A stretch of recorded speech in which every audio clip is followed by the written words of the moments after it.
আউযুবিল্লাহি মিনাশ শাইতানির রাজিম। বিসমিল্লাহির রহমানির রহিম।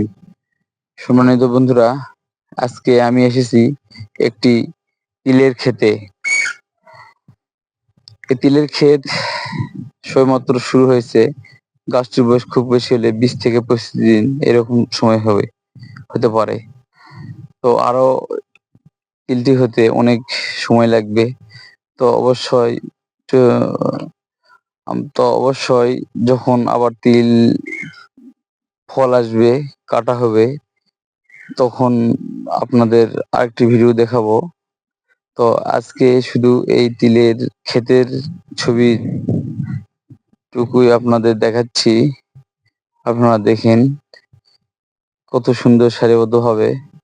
মনে হচ্ছে যে এগুলান পাটের গাছ, কিন্তু পাটের গাছ না, এগুলা হচ্ছে তিলের গাছ।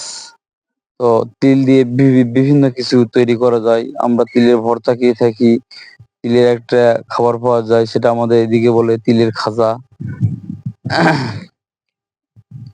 তো বন্ধুরা, আজকের মতো এই পর্যন্তই। এই ভিডিওতে আজকের মতো এই পর্যন্ত শেষ করতেছি। আপনারা সবাই ভালো থাকবেন, সুস্থ থাকবেন। আসসালামু আলাইকুম ওয়া রাহমাতুল্লাহ।